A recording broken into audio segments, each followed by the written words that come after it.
Praise the Lord. आप सभी को जय मसीह की। परमेश्वर का धन्यवाद देते हैं आज का दिन दिखाने के लिए। एक और दिन परमेश्वर ने हम सबके जीवन में जोड़ दिया। हम परमेश्वर को कोटि कोटि धन्यवाद दें। क्या आप जानते हैं परमेश्वर 40 साल तक इजरायलियों से रूठा रहा, मतलब नाराज़ रहा। और ऐसा भी नहीं कि वो उन्हें जब कोई नाराज़ हो जाता है तो गुस्से में बहुत कुछ कहता है। जैसे कि हम उत्पत्ति में पढ़ते हैं, अदन की वाटिका में जब गुनाह कर दिया आदम और हव्वा ने, तो परमेश्वर वहाँ नाराज़ हो गए और नाराज़ होकर परमेश्वर ने वहाँ श्राप दे दिया तीनों को। तो नाराज़गी तो ये भी होती है, लेकिन नाराज़गी 40 साल तक नाराज़ रहा परमेश्वर किनसे, इजरायलियों से। वहाँ से मिस्र में से निकाल के लाया 430 साल की गुलामी के बाद परमेश्वर उनको, और उसके बाद 40 साल तक रूठा रहा। लेकिन एक बात मैं आपको बताऊं कि इन 40 वर्षों में इजरायलियों को कभी भूखा नहीं रहना पड़ा। उन्हें मन्ना मिला खाने के लिए, और उन्हें चट्टान का मीठा पानी मिला। उनके कपड़े नहीं फटे, उनके जूते नहीं फटे। मतलब परमेश्वर ने उनका एक एक बात का ख्याल रखा। उन्हें किसी खाने पीने की चिंता नहीं थी कि कल क्या खाएंगे, परसों क्या खाएंगे, क्योंकि ये चिंता परमेश्वर खुद करता था। लेकिन परमेश्वर नाराज रहा।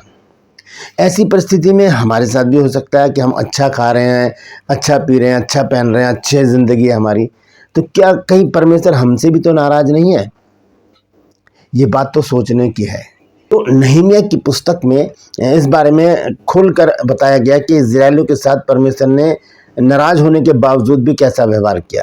आइए इस वचन को देख लेते हैं। पहले नहमीया नबी की पुस्तक 9 अध्याय और उसका 20 पद देखिए, लिखा है, वरन तूने उन्हें समझाने के लिए अपने आत्मा को जो भला है दिया, और अपना मन्ना उन्हें खिलाना ना छोड़ा, और उनकी प्यास बुझाने को पानी देता रहा। 40 वर्ष तक तू जंगल में उनका ऐसा पालन पोषण करता रहा कि उनको कुछ घटी ना हुई, ना तो उनके वस्त्र पुराने हुए, ना उनके पाँव में सूजन आई। 40 साल तक परमेश्वर ने उनका पालन पोषण किया, उनको मन्ना खिलाया, उनको चट्टान का मीठा पानी दिया, उनके कपड़े नहीं फटे, जूते नहीं फटे, पाँव में सूजन नहीं आई। मतलब सब कुछ एज इट इज़ है, बढ़िया चल रहा है सब कुछ। ऐसे हमारे साथ भी होता है कि हम सब कुछ बढ़िया चल रहा होता है, हमारे पास पैसा भी है, हमारे पास अच्छा खाना पीना है, घर है, गाड़ी है, सब कुछ है। तो क्या कभी हमने इस बात पर सोचा है कि कहीं परमेश्वर हमसे नाराज़ तो नहीं है? परमेश्वर इजराइल से 40 साल तक नाराज रहा। मैं 4 कारण बताऊंगा आपको कि क्या कारण थे कि इजरायलियों से परमेश्वर नाराज रहा। हो सकता है कि उनमें से एक कारण हमारे जीवन में भी हो, तो आज उस कारण को हम निकालेंगे।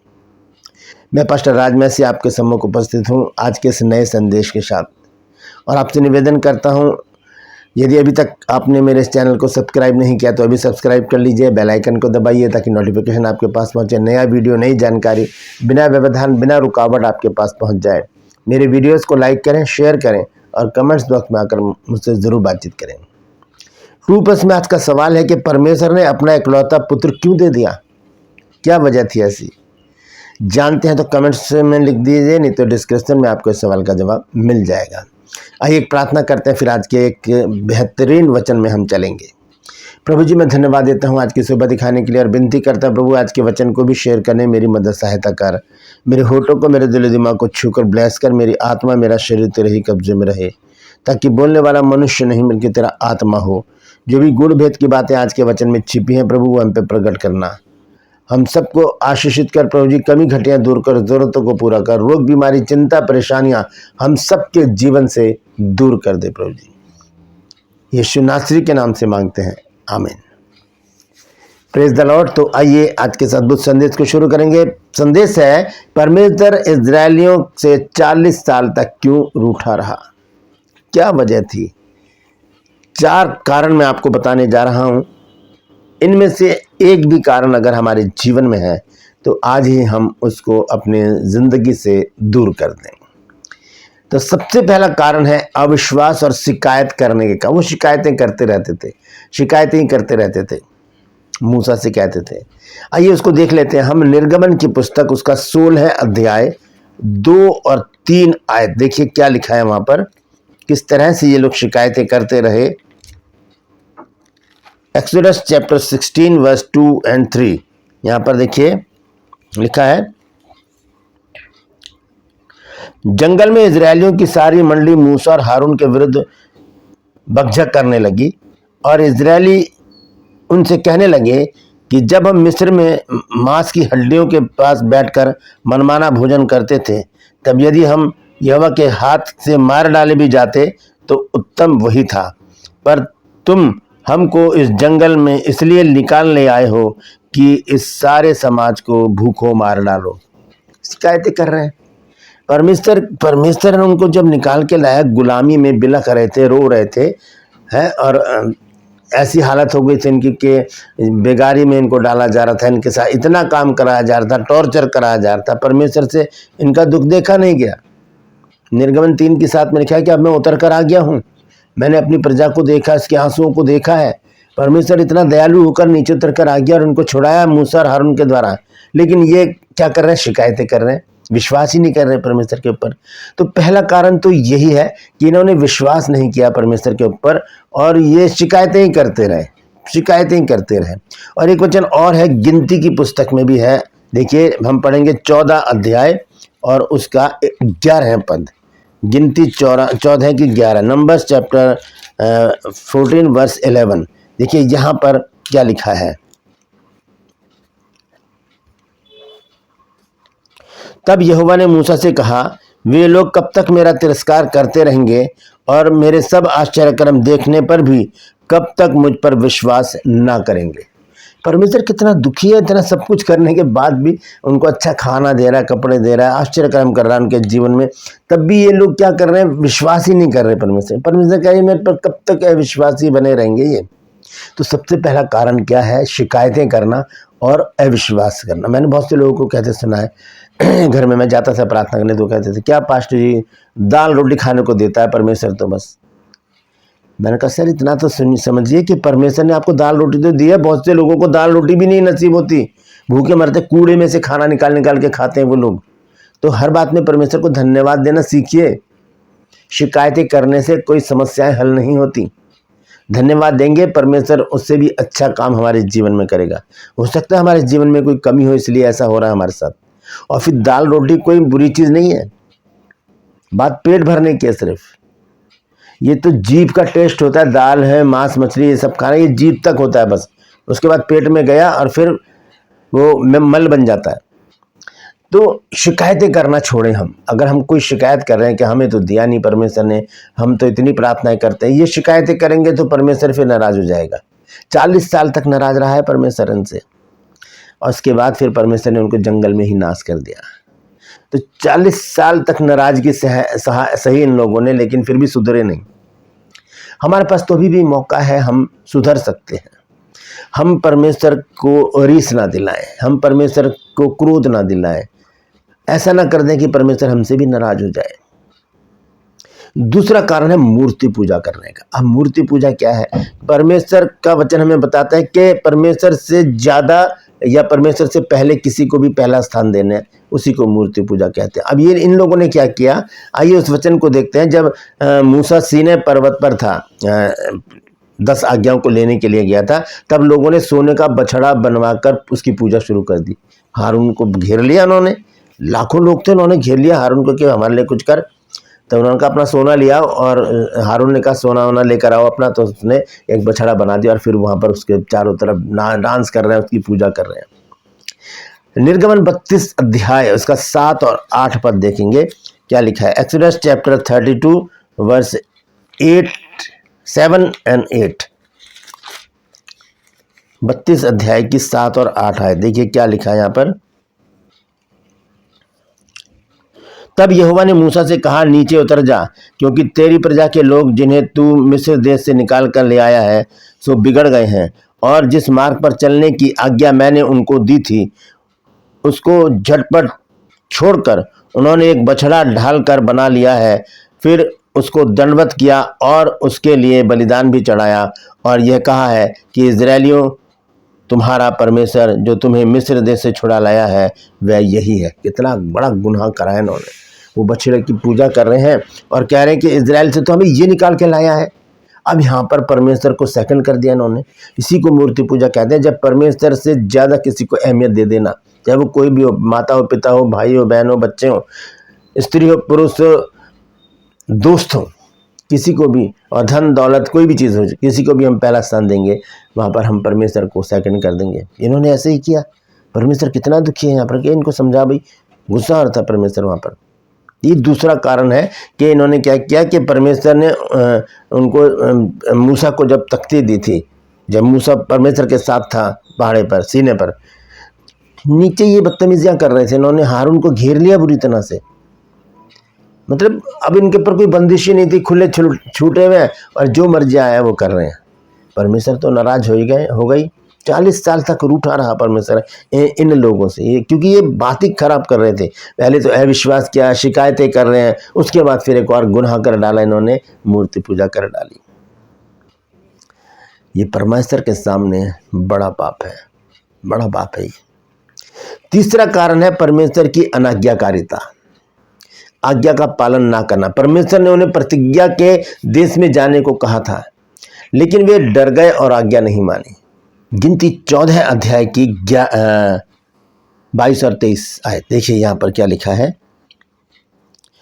उन सब लोगों ने जिन्होंने मेरी महिमा मिस्र देश में और जंगल में देखी और मेरे किए हुए आश्चर्य कर्मों को देखने पर भी 10 बार मेरी प्रतीक्षा की और मेरी बातें नहीं मानी, इसलिए जिस देश के विषय में मैंने उनके पूर्वजों से शपथ खाई थी उसको वे कभी देखने ना पाएंगे, अर्थात जितनों ने मेरा अपमान किया है उनमें से कोई भी उसे देखने ना पाएगा। परमेश्वर का अपमान, परमेश्वर की अनाज्ञाकारिता करना, परमेश्वर जो कह रहा है वो कर ही नहीं रहे हैं ये लोग। परमेश्वर ने उनके बीच में आश्चर्य कर्म भी किए लेकिन ये लोग नहीं माने।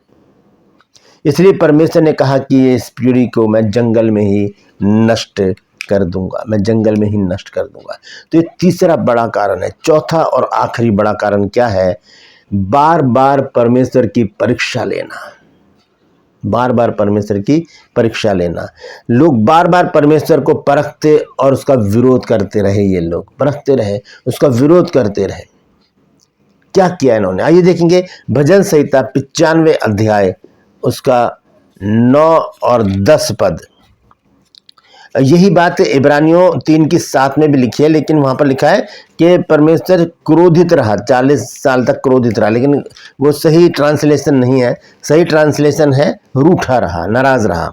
आइए देखेंगे भजन संहिता 95 सॉन्ग चैप्टर 95 वर्स 9 एंड 10 लिखा है। जब तुम्हारे पुरखाओं ने मुझे परखा, उन्होंने मुझको जांचा और मेरे कामों को भी देखा।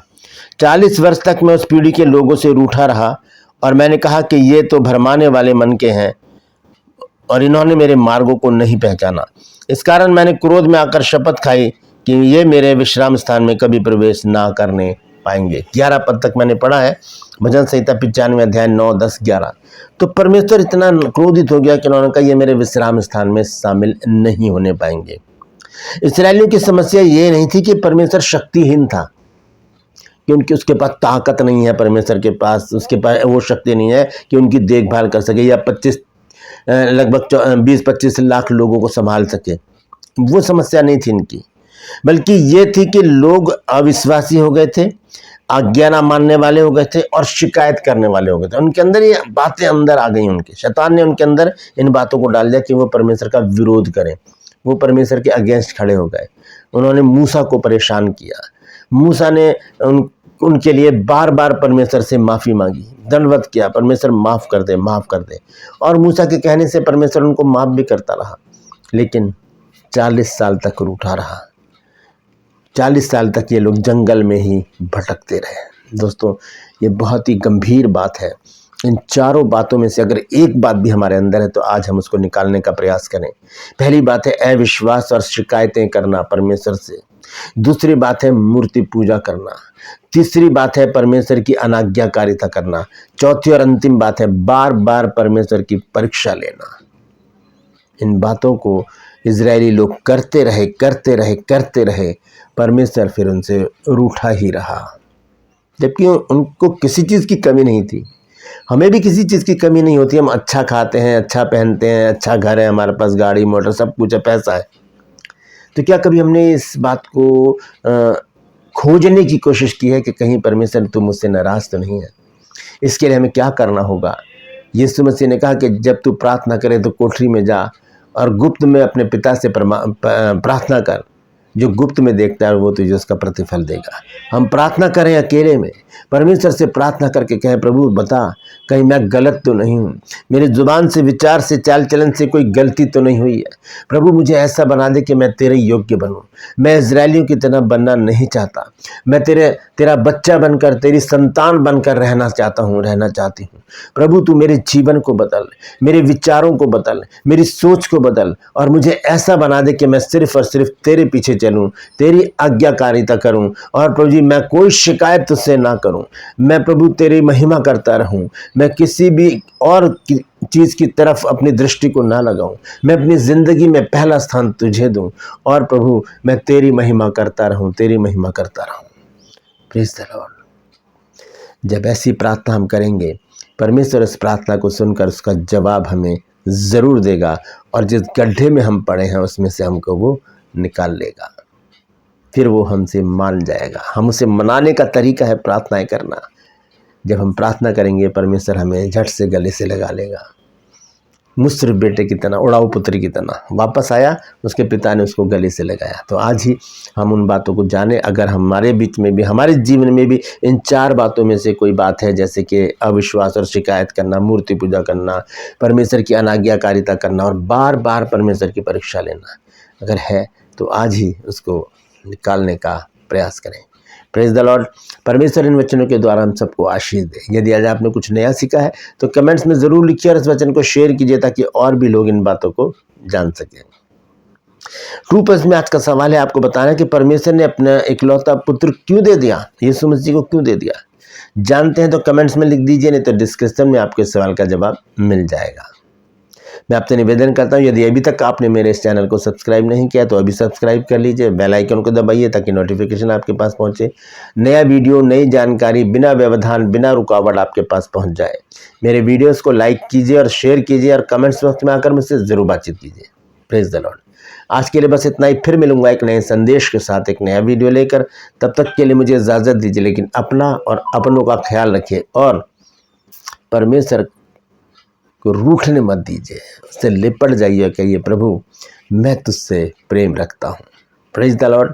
परमेश्वर आप सबको आशीष दे।